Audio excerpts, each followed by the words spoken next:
Hey Andy, welcome to the Leaders Lab. Thank you. Yeah, I'm thrilled to be here and joining you. I had to introduce you as a professional soccer player instead of footballer because of course I'm on the other side of the pond, right? We're the only people in the Exactly. world that don't call football football. Um, but talk to me about. I mean, I guess before that. So you grew up where, and then how did you get into playing professional soccer, and then how did that lead you into being a coach of coaches, I guess, and a leader in the alcohol-free movement? Yeah, it's been a bit of an adventure. Yeah, I signed with a professional club when I was 10 years old. Oh my gosh. So you start very young over here. So I had links to a professional club from the age of 10, and I loved it. That was my path. That was my passion. That was my purpose. I wanted to be a professional footballer. That led me through school. I left school early at 16 to go and pursue that dream, which I eventually achieved. And my big dream was to play in the league, score in the league. Just as I reached that pinnacle, that point, that moment, I was injured, which took me a little while to get over it. I thought I might recover it from it, and I never did. So unfortunately, just when my career was starting to get exciting, it finished, which is Sure. devastating in many ways. Tough, right? When you lose your meaning, your purpose, your direction that's been, mapped out for you from the age of 10 is pretty devastating. So were And there you were you still what, 16, 17 when that happened? Something like that?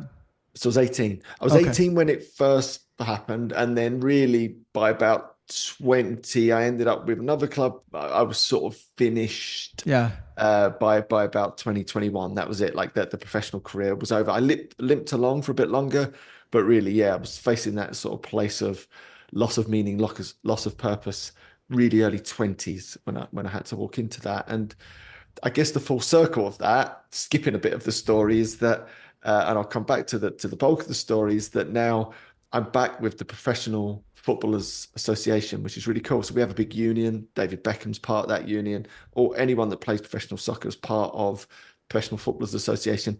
They now have a business school, and I'm now part of the business school, one of the Oh, that's senior super lecturers, cool. coaches. So I coach the guys and girls, get them ready to learn growth mindset. And then I also coach them through their transitions into their second careers or their next careers. So having been through that sort of devastating moment in my life, it's really nice now, Yeah. here I'm almost 50-year-olds back in the exact same space that I was working with, brilliant, some of the world's best athletes, whether they be 19 or whether they be at the end of their career and they've played for their country and represented, clubs and achieved everything they want to achieve. But it's about like, what next? How are we Yeah. going to get excited about what next? So yeah, that adventure's been a lovely full journey. What was the that's amazing. I love it when stuff works out that way. But I'm guessing the hard times were, you already kind of said it when you were describing it. There's a loss of identity, right? You've been solely focused on one thing. You've been doing it well. You also hadn't finished school. I'm assuming, early 20s. What happens? Like, does life go south? Do you find a new career? Do you start drinking with your boys? Like, what happens in your early 20s? Yeah, I guess there was definitely, I was let loose. There was no responsibility again of playing on a Saturday. So Yeah. it definitely made it easier to party. I'll say Yeah. that much. And I'm not going to deny it. I had a great time. Yeah. I really enjoyed my 20s. I lived in Dublin for in Ireland for a big chunk of that. Met my now wife, met our group of really close friends, and just started to rebuild myself as this new person that wasn't a footballer anymore. And it took me a few years to figure that out. There was a real sense of loss, and almost sort of almost devastation. I can't, it's hard to describe, that what a big thing that is in someone's life when you've been so focused on somebody for so long and then it's gone.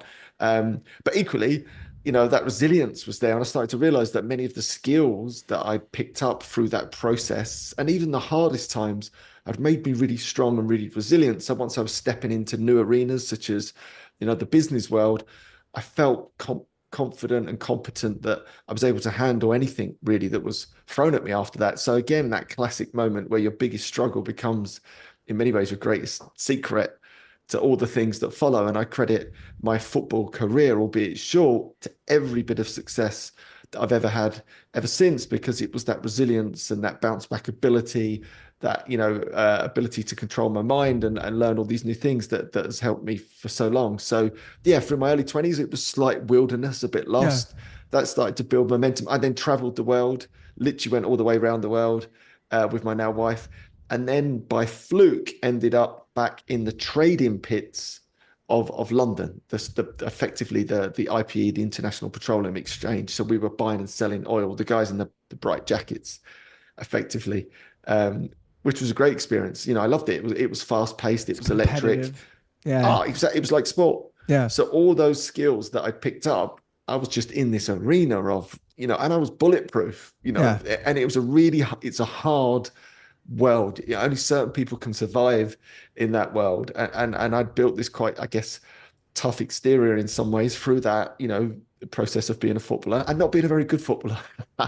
Is the truth of it. And what I mean by that is, when you're not the greatest footballer, you get abuse from everyone, fans Sure. included, your own fans as well as the away fans. So I found it almost a bit of a super skill. So I excelled, fortunately in that industry really quickly. Fast forward 10 years, I'd built a big business, ended up building my own brokerage and franchise. I'd achieved that monetary success, for want of a better word. But I had that sort of epiphany moment waking up in my early to mid 30s of, this is it. Hmm. Again, it was a bit like suffering a loss. I'd spent all of my childhood going from 10 to early 20s to be a footballer, achieved that. It was taken away. Then the next adventure was like, right, how can I generate as much money as humanly possible? Because that's what makes everyone happy, right? Sure. And then I was devoted to that challenge really for the next, 5, 6 to 10 years, achieved that in some ways, and then got to the end of that rainbow and went, oh, this is a bit shy Yeah. actually. Now I'm here, I've sort of done it and I'm overweight, 42 pounds heavier than I am now. I just discovered I had early onset heart disease. My relationships were a bit strained. I hadn't exercised in the best part of 10 years. Life had plateaued. I was lacking a bit of meaning, purpose, direction. Yes, the bank balance looked great. And on the outside, you would have thought, oh my God, it's the most incredible life. But inwardly struggling a bit. So that was another moment of, transition in my life. Yeah, it's funny. I had a super similar experience where it's been about 15 years now, but I had a friend ask me, one of my best friends, my brother-in-law, asked me if I wanted to run a 5K. There was someone in the neighborhood who had gotten ill. They were raising money. It was a good charity. And you know how when you did something younger, like, I mean, especially at your level, you're a professional athlete, and then someone says, "Can you run a 5K?" And you're like, "Of course I can run a 5K." Because I think in our mind we haven't really realized that our life conditions are different than our blueprint, right? It's like once an athlete, always an athlete, but you actually haven't done anything for like decade or at Yeah. least years. And so I go out to run this 5K, and I couldn't even do. And I used to be a really good runner, and I couldn't even do like 1 mile without stop. I mean, I think the most I ran consecutively in that was maybe a half mile. I threw up at the end. My time was irrelevant, really. It was so bad. I walked half the thing. But I had this epiphany where I had gained probably 2 pounds a year for like 20 years, right? Where you're like barely even noticing it, right? I mean, a Yeah. pound every 6 months, but you do that over a long enough period of time, all of a sudden you're 40 or 50 pounds overweight. And I don't know if this happened with you in that moment. I'm want to hear it, but for me, it was all of a sudden, it was like, to myself, I was almost like, are you effing kidding me? Like, this is who I am now. I'm a guy who can't run 3 miles. I'm a guy it was all of a sudden just reality all came in full circle. And, I did something about it, because I think when something, and you probably deal with this a lot in people you coach, but I think when your blueprint no longer matches your life conditions, you have one of two decisions. You either change your standards and just go, well, I guess I'm a fat middle-aged guy now who can't run, or which is an option. I mean, I think a lot of people choose that option, and that's okay because at least you're not in conflict, or you do something about it. And so luckily I did something about it, right? And went out and ended up running marathons and stuff like that afterwards. But what was that for you? It sounds like you had an epiphany in a very similar way. Absolutely. Yeah. It was that looking around the office at the time thinking, almost trying to double down on this happiness piece because I was confused. It was like, hold on, I've earned all this like income. I should be happy. Let's have a little look around the office at Yeah. those more successful than me, because that was the only yardstick I had, right? The monetary yardstick. And actually, then in that moment, which was a real epiphany moment, I realized none of them were happy. Yeah. They had broken homes, broken bodies, broken minds. Yes, they had, this wealth, but I had that moment of, well, actually, I don't aspire to any of that. I don't give a shit. You can, keep your job if that's what it's going to mean.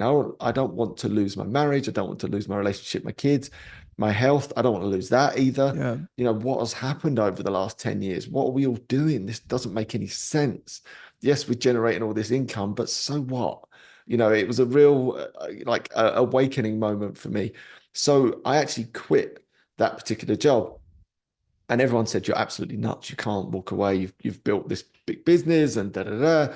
And I did. And I went around the world again to work with some of the great thought leaders and big thinkers in well-being, because I had this vision of, well, I either walk away and never come back and just, work on my, self-development and well-being and see if I can optimize performance and go down a completely different track, or I go and learn all those things and bring it back into that industry and do it completely differently. And that was my eventual conclusion. It was like, right, I'm going to take this period off. I had gardening leave because what actually happened, I ended up deciding to go to another business and set up a franchise, which meant the other firm wouldn't let me work. So I got Mm-hmm. well looked after for a whole year effectively to not work. So it gave me this beautiful opportunity to travel and learn and grow and develop. I trained with John Grinder. John Grinder is the co-founder of neuro-linguistic programming. Yep. He's the guy that taught Anthony Robbins. Yep. So I was really fortunate. That was executive coaching. I had no interest in being a coach. I just wanted to learn, So that was a skill that I picked up some 12 years ago. Started to learn about mindfulness and nutrition and movement. And in that space, started to get fit and healthy. Came back a year later to start this new broken franchise, and we were going to do it completely differently. We're going to eat salads and stuff. Yeah. And then, of course, I get back into this groove. Right now, I'm back in the city again. I'm entertaining clients again. And all of my best intentions suddenly start to, dissolve away. I'm not eating very well again. Suddenly, stodge food's back in my life. I stopped exercising again. I'm stressed out all the time again. The weight starts to go back on again. And I was like, why is this happening again? What's the common denominator? And it was the last thing that I ever considered, is the truth of it. As a middle lane average drinker, drinking too much, of course, but who isn't? The last thing I ever questioned in my life was alcohol. I tried meditation, I tried movement, I tried everything. And then it was, oh, I wonder, is it alcohol that's actually getting in the way of my consistency? The thing that's actually, stopping me eating consistently good nourishing food, that's preventing me from exercising more consistently, that's making me sharp inconsistently in my performance in the office. I wonder. But that was almost like heresy as a Yeah. broker. You can't be a broker and not drink. That's sort of part of the package, as it were. We're entertainers. That's how I won clients. I was that guy.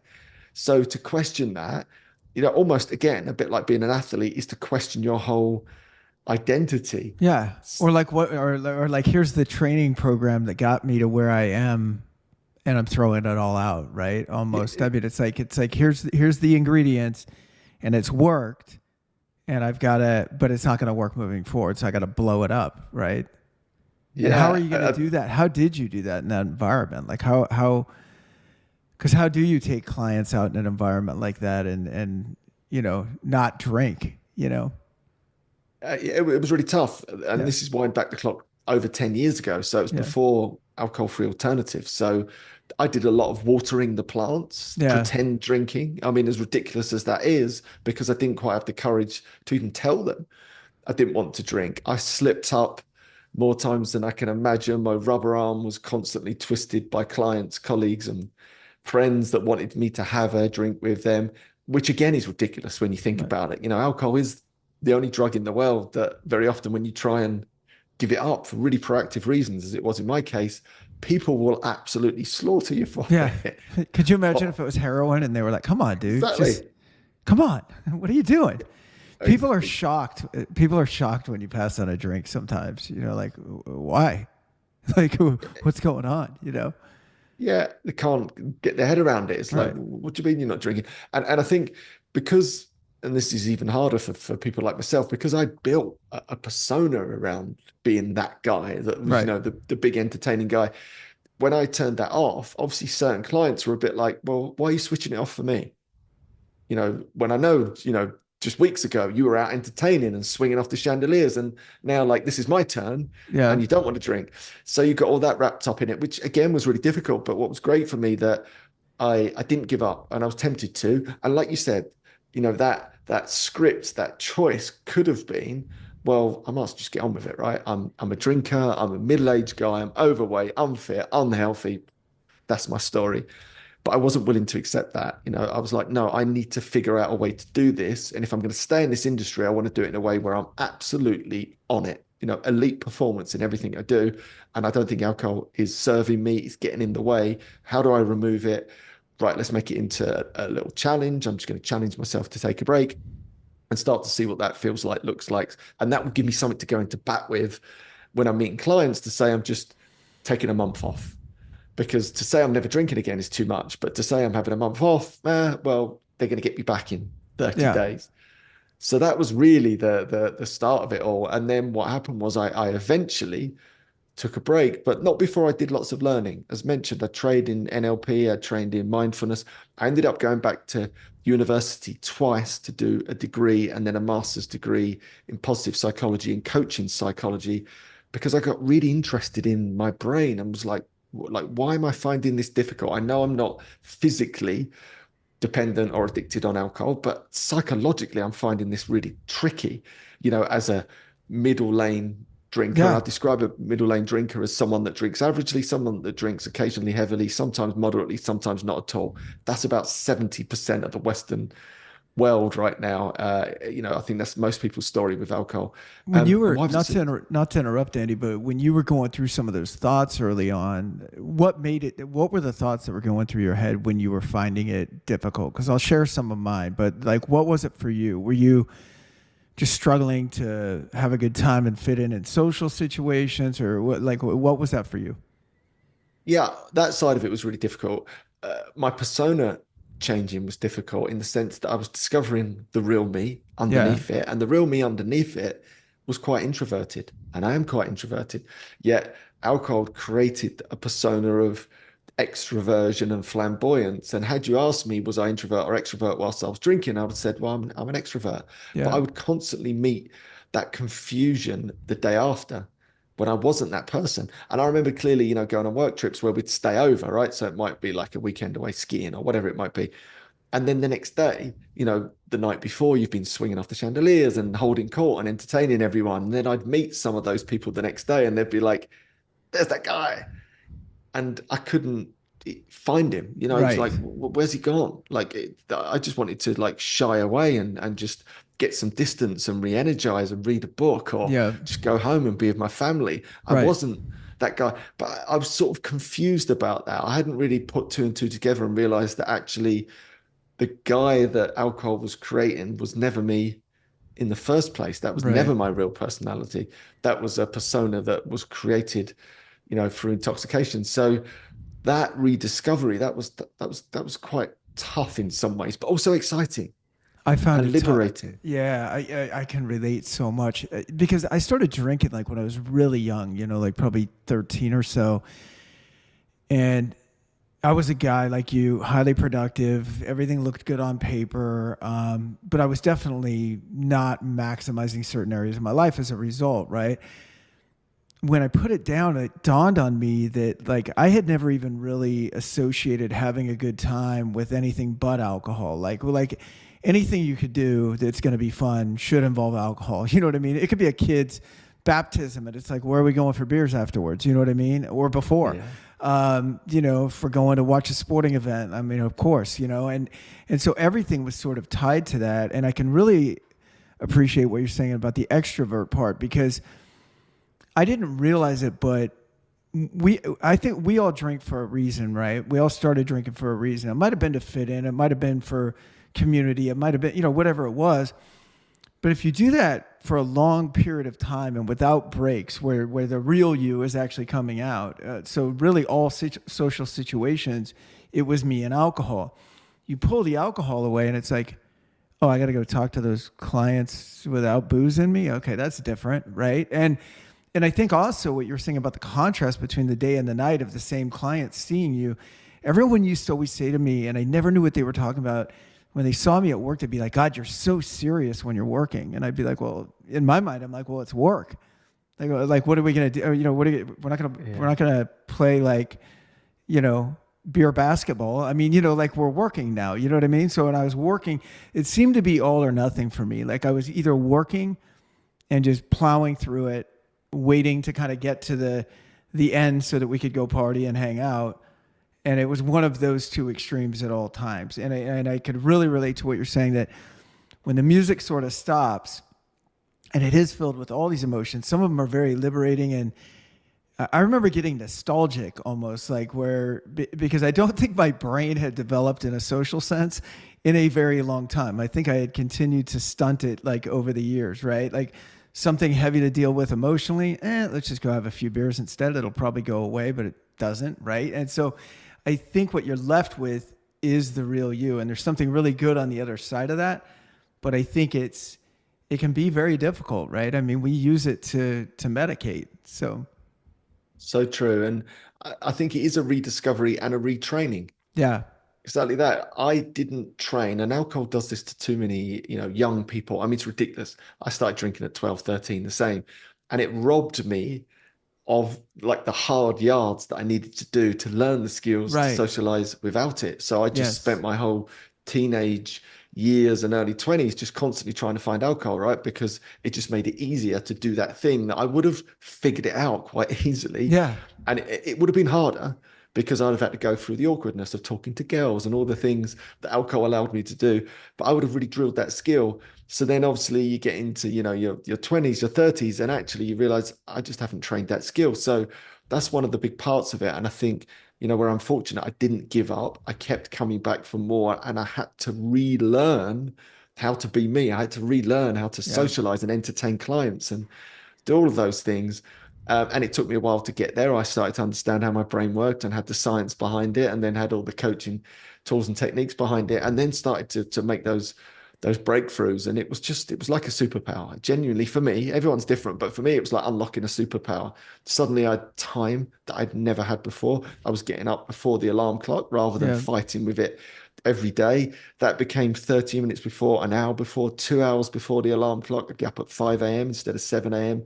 Fitter, faster, lost that 42 pounds, body fat down from 35% to 10%, resting heart rate 68 down to athlete 42. Looked like a different person, felt like a different person. My business, ironically, my broken business, which lots of people said would fail, grew 7 times bigger in half the time of Wow. the previous one, because I was always on the ball, literally day in, day out, banging the Right. drum. I realized I was losing 50%, sometimes 100% of the week to underperformance Right. from those few drinks on a Wednesday night and a few more at the weekend. And I realized with those removed, suddenly performance was back up at 90, 100% all of the time. Like Right. that's dramatic when you compound that over the space of a year or 10 or 20 or 30. The difference between that optimal life and a suboptimal life, very often, I think, for 70% of the adult population, is their middle lane average relationship with alcohol. It Yeah. hampers and dampens everything. I liken it to carrying around kryptonite in a backpack. Totally. I'm thinking about the time. First of all, the time that was spent drunk, right, or intoxicated or whatever. Then the time that you're spending dealing with it the next day, through either underperformance or just needing sleep or whatever it is, followed by the anxiety or feelings of like whatever, I shouldn't have done that. I should have been more on the ball today. I mean, in all of it. So you lost the initial time in doing it, which can be fun. I mean, I'm glad that you said that actually when you first started talking about your journey with this, and you said I had some great times. I think one of the turnoffs in the alcohol-free community, the AA community, sometimes is that it's almost like it's black and white. Like, abstinence is good and using is bad. And it's always been bad. And you didn't get anything out of it. And I'm like, no, I had some great times. And it helped me cope through some, pretty dysfunctional family stuff back then. And it worked pretty well till it didn't, right? I mean, it was medicine. I did not take it as advised. You know what I mean? Like, had I Yeah. used it intermittently for a time frame, and like you said, developed the social skills and all of that, and been able to kind of put it in its little container and kind of use it when I wanted to, then great.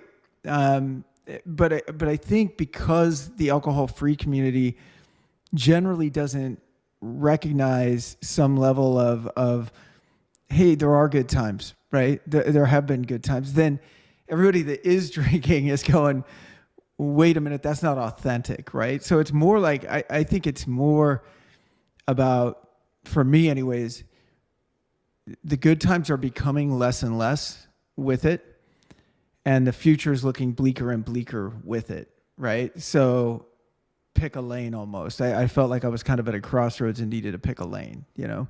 So true. And, again, as I said at the start, I'm not going to deny I had some brilliant, my Yeah. teens and my 20s were incredible in many ways. I feel really lucky. Met some brilliant people, met my now wife, traveled, had the crack, the banter, and all those good things. And a lot of that involved alcohol. So I think it really comes to down to the individual. And I think there's a great truth with alcohol in that in many ways that we create a belief about it really early on, like you did in your when you were 13 and I did when I was 13. I wanted to talk to girls. I drank alcohol. I was able to talk to girls. My little brain lit up like a Christmas tree and went, whatever you just did, do that again. Every Yeah. time you feel that pain of social angst or unease, just do that thing again, right? So, and then you tell stories around that, don't you? Oh, alcohol's fun and it's brilliant. It's how I met my wife. It's how me and my mates connect. So we build this whole narrative around this thing. But at some point, and I would argue for most people, it just stops being the fun that it once was. Right. No, and that was certainly the case for me. And I think lots of people continue to tell that story even when it stopped being fun. They're still going, oh no, but alcohol's fun and it's how I like to relax. And you're like, but actually, is it fun for you Right. anymore? Does it Right. really help you relax? And then you sort of see people like, that scratchy head moment of, oh, actually, you're right. Most nights when I drink now, actually, are not fun. And the day after that is so bad. I've got anxiety. I cancel my best laid plans. I'm not the parent I want to be. I'm terrible in the office. It's sort of that realization and that awakening of, oh, I don't think this is the thing that it once was for me. Yeah. And I think that's a really, really, proactive way to look at life. Carl Jung, the great German psychologist and psychotherapist, once said this, and I love it. What was once true in the morning of our life by the afternoon has become a lie.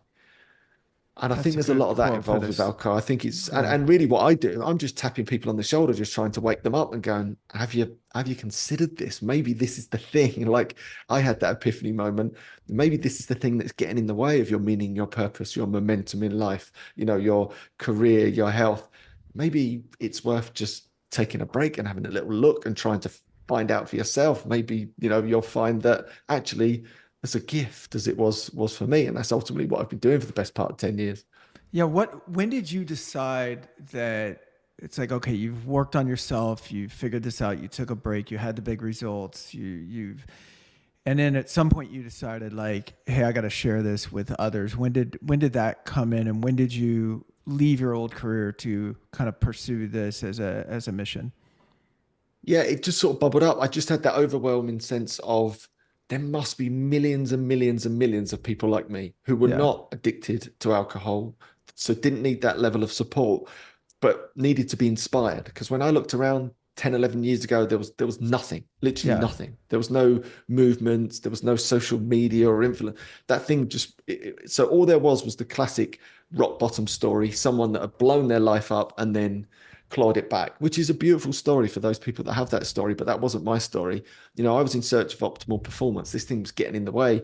So then I just had that growing sense of, I just got to give this back. And it coincided with the fact that, as I mentioned, when I'd taken that time off, I trained as this executive coach with John Grinder and loved it. Yeah. The learning and the insights that I got from that were really propelling me forward in life. So I had that, again, a nice awakening moment of, oh, I've got a really powerful skill set here that I could potentially utilize now in a way that might motivate or inspire people to potentially, optimize their performance by taking a break.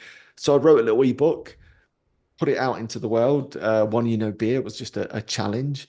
That got picked up, went, all over the globe, downloaded, tens of thousands of times. I just thought this is really cool. Pan Macmillan got in touch with us, the big, massive publishing giant, and said, would you turn that into a book? Which it did, called the 28-Day Alcohol-Free Challenge, which kickstarted the OneYearNoBeer movement, which was never meant to be a thing. It was never Yeah. meant to be something that, almost led me on this adventure that allowed me to step away from the corporate world. But there was so much learning in that. We had to make it, economical because Ruri, who I know has been on the podcast, and myself were putting in lots of our own income into that to keep that afloat. So that then started this new skill of entrepreneurship on a broader stage of coaching, because I was running all the courses and writing all the courses and coaching. So as those skills started to develop, it was never meant to be a thing. I'm still running my busy brokerage, Oh, wow. and if in fact I've run my brokerage for the 8 of the last 12 years. So even whilst all of this was happening, I was still always running my brokerage. But it built to that beautiful crescendo in life where I'd started lots of entrepreneurial concepts and ideas based around coaching and optimal performance.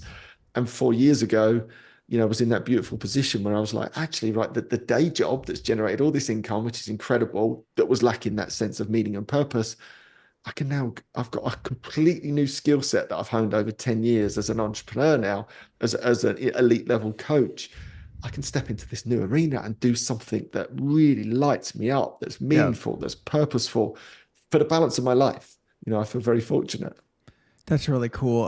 My wife is a trainer for this program called Sacred Gifts, and one of the things around it, and I'm definitely gonna just drop this down to it like its lowest common denominator, but in essence, it's to help you get guided with where you are naturally like pulled toward. Is it acts of service? Is it contribution? Is it hospitality? Whatever it is. But then they look at the vehicles that you use to get there, and so I think it was really cool that you were actually able to take your brokerage at some point and you realized whatever over a decade ago that, okay, this thing isn't filling me up. It's not the end all be all. I think that is so tough for so many of us when we, most of society, and certainly me, and it sounds like you, we define success by how much money we're going to earn, at least initially, right? So or maybe size of our organization or what we built or whatever, but it was very numerically driven in one of those areas, right? And usually what we made. And then you get there. You've done everything right. I mean, at least on paper, it's like I crushed it. I'm like number one at this, and it's like, but like you said, I'm fat, I'm tired, maybe my relationship's in trouble, maybe I'm not seeing my kids as much as I mean, everything else, it's because we get so out of balance with it, that we excelled in one area, maybe at the expense of all the other areas. But what I think is cool about what you did is I love that phrase, like, don't throw the baby out with the bathwater, because the brokerage served a purpose. It just didn't serve the purpose of fulfilling you, but it was a great income generator, right? I mean, so you could now use it as a vehicle to then be the thing that essentially funded what ended up fulfilling you long term from a mission standpoint, which I think is awesome. So true, because I'm not a big believer in the whole burn your bridges Right. kind of advice. So I train lots of coaches. It's a massive part of what I do. I think coaching is just this beautiful skill that allows exactly this. You can do it alongside a busy career and whatnot. So my advice always is stay where the economics are, just Yeah. start to skill up around the edges until such a point that you can see at least a light at the end of the tunnel, rather Yeah. than, that advice, well, just quit because your job's not filling you up anymore. And then Right. you find yourself under economic strain, and then you make really poor decisions Right. very often, where it's much easier if you've still got the old economics coming in, but you've worked hard to create space. So in my instance, quitting alcohol, right? I quit alcohol because it gave me more time. Yeah. So I wanted that time. And in that space, I described it 2 hours a day, you can change your life. You can start businesses. I mean, I started businesses that generated millions, have reached millions before work, Yeah. and loved it. And it lit me up. And only really, again, 4 years ago, it got to such a point I couldn't run I couldn't do All of both. That it. I was Yeah. like, right, now I'm going to step into my full power on purpose. So I'm a big believer in that, that you've got to play the long game. Too many people are like, well, I could never leave my big corporate career because the golden handcuffs are far too tight. Yeah, that might be the case if you left tomorrow.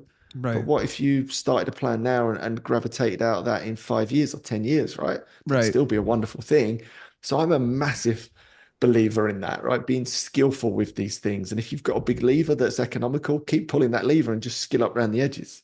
Totally. I love that. I think a lot of people don't think about their lives or their careers very strategically. They think about it, I'm either in or I'm out, right? And like you said, a lot of times it's hey, burn the boats, move on. And I understand like mentally burning the boats, but actually burning the boats, I'm like, that's a perfectly good boat, and we might need it for something. So can Yeah. we keep a foot in the boat? But I think our brains and our soul, when we start making a plan towards something that is congruent with where we need to go, that can light us up. Like we can still be doing this other thing and go, oh, but it is a 5-year plan, like in the example that you gave. But I know I'm going somewhere. I know that I'm not just staying in this thing without a plan. And so I think a lot of people need to think a little more strategically about where they're at. Not everything's all bad.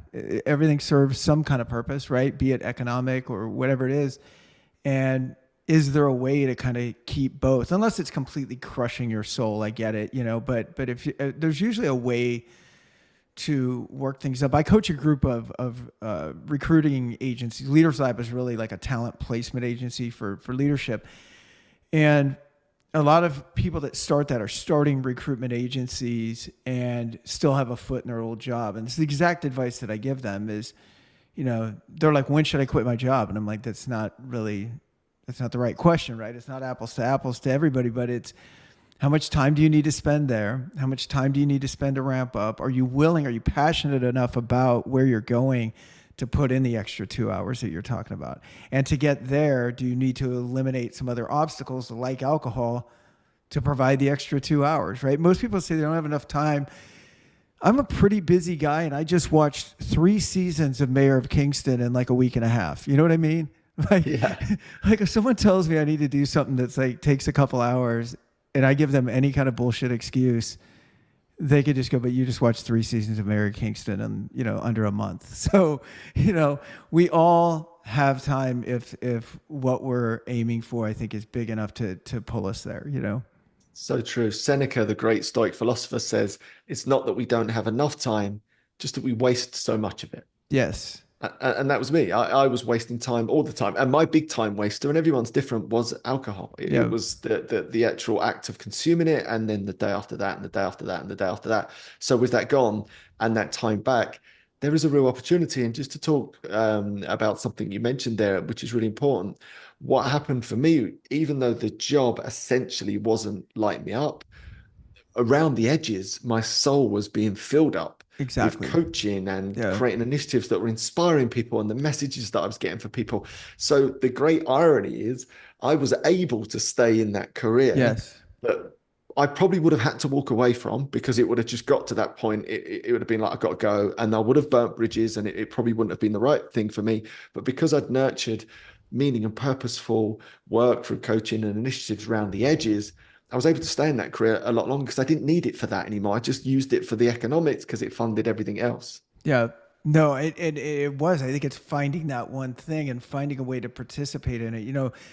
Not everything is going to fill us up 24/7, right? I mean, certain things we do because it serves a purpose.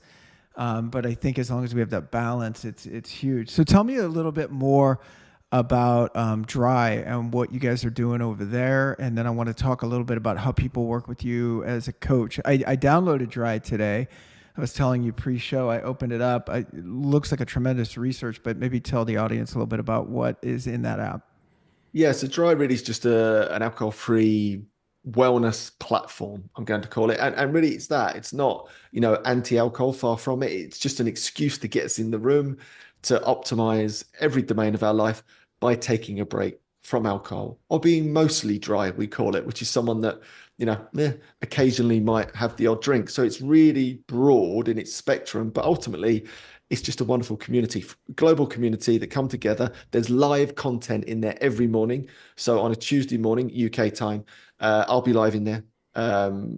Basically doing my thing, 15 minutes of inspirational motivation from the world of positive psychology to coaching. Every single day, there's live content. It's all free. And then there's stepping stones within that if you want to come and train with us or be coached by us, of course. But essentially, there's zero barrier to entry. And really, it's just a platform to encourage people to optimize their wellness, their health, their life, achieve their goals by taking a tactical break from alcohol. Yeah, and I think, I mean, and again, I think you created something that you would have wanted at that time, but like where are the resources for someone that's not in the gutter, right? Where are the resources for somebody that, yeah, would like some logical, not so biblical, cut and dry, wrong and right, heaven and hell, and all that kind of thing to pursue, or can I dabble? Is it okay to come in and I'm someone that drinks occasionally, but maybe I ought to take a look at this? And so I think to provide, I don't want to say middle ground, but just a different alternative, right, than complete abstinence and some of the things that have been in the past. That's really cool. So when people, because I know you coach everything from like athletes to executives to people in your community, is that one-on-one? Is that group? Like, how do you do that? It's a real mixture of the things that I do. One-on-one, again, with certain elite performers, which I love, to group coaching through Dryy. But also a big part of what I do now, and that was never again meant to be a thing, but only having sort of had decades of experience and relative success in most genres of coaching, train coaches. So it's a big part of what I do is actually train the coaches, executive coaches, life coaches, alcohol-free performance coaches, positive psychology coaches is the really big thing that I do. So I spend most of my time doing that, either at the PFA and I'm working with athletes one-to-one or, elite performers from entrepreneurs, or actually training the next wave of great coaches. Because what I realized, there's one of me, but if I can try and pass on, this love for, coaching and well-being and optimizing performance, then we can magnify that reach. And that's what's happened over the last 4 or 5 years of doing that. The Dryy app, funnily enough, was born out of that training. So a guy called Matt Pink trained with me as a coach, came up with the idea for Dryy, presented it to me.